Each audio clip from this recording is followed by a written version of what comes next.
Hadirin wal hadirat, kita masuk hadis berikut, hadis ke-89, yaitu an Suraqah bin Malik radhiyallahu an qala allamana Rasulullah sallallahu alaihi wasallam fil khala an na'taqidah alal yusra ma'a wa nasibal yumnah.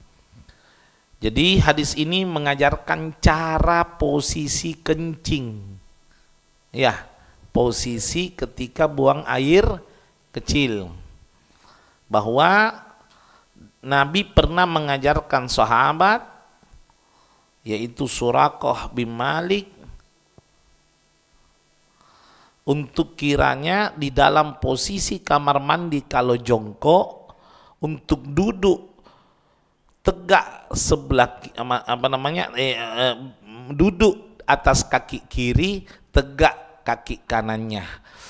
Ini ada yang bisa minta tolong mencontohkan? Ridwan mau? Ya, maju sini. Ayo kamera ditangkap, ambil ke Ridwan dulu. Nah, agak di sini nak, ini nih di sini. Menghadap ke jamaah, izin Bib, agak maju sedikit. Nah, ya, duduk atas bagian kiri, lalu tegak atas kanannya. Inti mau makan apa kencing inti? Kanan tegak, ya itu ya. Kesi tegak, kurang tegak kanannya.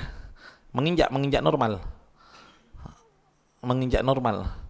Ya, normal ya, sudah. Yang terbalik itu kayaknya. Coba. Ya, ini yang betul. Yang tegak sebelah kanan, ya bagus ya. Ini contoh jongkok kencing Nabi Muhammad. Nggak usah dibuat status ya, direkam aja nih. Sudah kelihatan jamaah di rumah ya. Nah, bagus ya. Ini. Tapi artinya dikondisikan posisi badan ya, gitu. Oke, sudah. Kecapean. Jazakumullah. Amal jariahmu itu Ridwan. Fadal bil qiyam, maaf ya. Itu ya cara buang air kecil Nabi Muhammad SAW. Ini Nabi ini terlalu sempurna ya. Cara jongkok pun diajarkan sama Nabi Muhammad, luar biasa ya. Allah. Ya, cuman kalau di biasanya itu kalau dikondisikan aja sesuai mampunya. Kalau saya sih agak sulit ya, karena mengandung lemak yang tidak bermanfaat.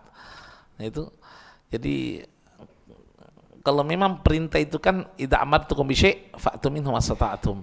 Jika diperintahkan satu perintah, laksanakan semampu kalian gitu, semampu itu. Ya, tuh.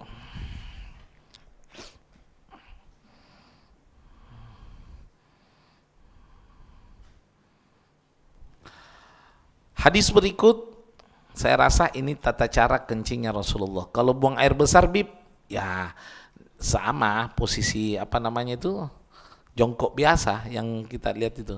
Tapi Habib kalau WC duduk tidak ada masalah, jangan coba-coba jongkok di WC duduk. Ada kasus pecah, robek pahanya. Ya.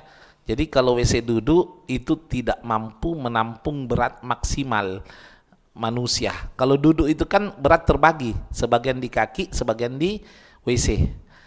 Makanya kalau kayak saya jongkok di WC, terbelah itu WC. Misalnya WC duduk, saya jongkok, terbelah. Nah, itu makanya dilarang ya, jangan jongkok di WC duduk. Hati-hati, bahaya, ada kasus. Habib, saya lebih suka WC jongkok. Ya WC jongkok. Anak santri, semua WC jongkok. Alhamdulillah. Di atas ini, ya, WC jongkok. Nah, jadi kalau ada santri agak gemuk, bersabarlah ya. Karena itu bagian dari cobaan. Saya rasa kalau santri tambah gemuk itu tidak mondok namanya, itu ngekos. Santri itu tambah kurus sepengetahuanku ya.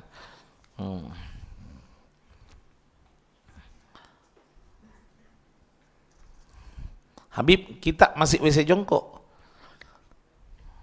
Sekali lagi mengkondisikan ya. Anda belum pernah lihat kontainer jatuh, hati-hati.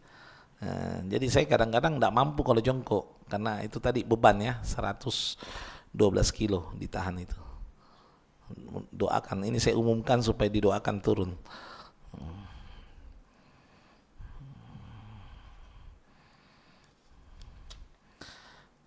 Nah, berikutnya bagaimana diajarkan ketika buang air kecil. Ini perhatikan. Tapi ini sebenarnya ada yang mendoifkan, Ibnu Majah. Cuma tidak semua mendoifkan ya. An Isa ibnu Yuzdad an Abi radhiyallahu anhu maqal qala Rasulullah sallallahu alaihi wasallam idza bala ahadukum falyantur dzakarahu thalatha marrat.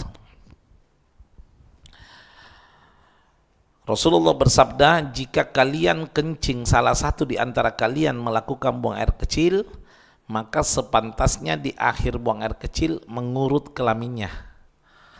Yantur itu mengusap, bukan memencet ya, mengusap. Artinya ditekan-tekan kecil. Tapi ini maaf, habaib tidak mengamalkan. Ya, karena rawahu Ibnu Majah bisanadin dhaif, lemah. Saya tetap baca ya. Jangan diamalkan. Yang diamalkan ambil hadis yang berdehem. Jadi kalau buang air kecil berdehem atau berdehem satu kayak nekan gitu. Dua, tidak harus bersuara.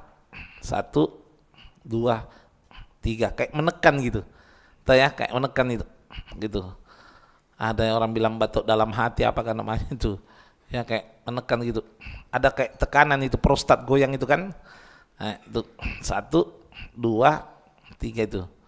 Ya, tuh. Menekan gitu, tapi jangan sampai bunyi. Itu marah-marah nanti aleng belanu saing kayak itu. Adakah? Itu kan biasa kalau lewat itu ya, aleng itu ya. Jangan dicuci, marah nanti aleng, ciri khasnya aleng itu ya. Mana leng? Ada leng? Enggak ada. Masya Allah. Jadi berdehamnya enggak usah keras ya, sedang itu. Karena menekan itu gini loh. Kenapa sih disuruh berdehem? Untuk apa? Liyahruja ma bagya min asobah, untuk mengeluarkan apa yang sisa dari batang asobah. Ini ada sisa-sisa. Kayak Anda biasa menyiram itu, matikan keran, ada sisa enggak di selang itu? Nah itu. Biasa kita disuruh berdehem supaya tuntas, karena takutnya yang di batang itu keluar kalau kita sudah keluar kamar mandi. Itulah ya, ada kemarin hadis itu mengenai siksa kubur ya.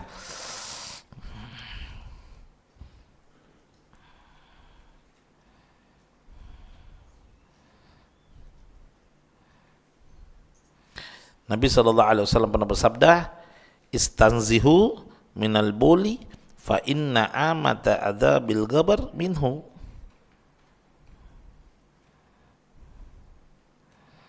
Artinya Nabi mengatakan hati-hati ya, lebih serius ketika buang air kecil, karena kebanyakan siksaan kubur gara-gara buang air kecil.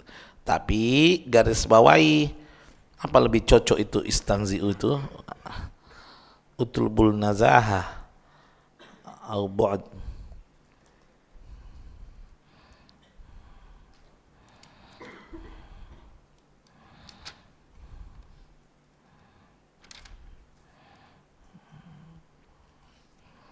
Karena tapi gini ya, jangan sampai was-was. Ada orang itu kayak masih ada pendak. Wallahi innal waswas minasyaitan. Was-was itu dari setan, hati-hati ya. Wa al waswasu yurisul majnun. Was-was itu menyebabkan gila. Itu hati-hati ya, naudzubillah min dzalik. Jangan sampai was-was.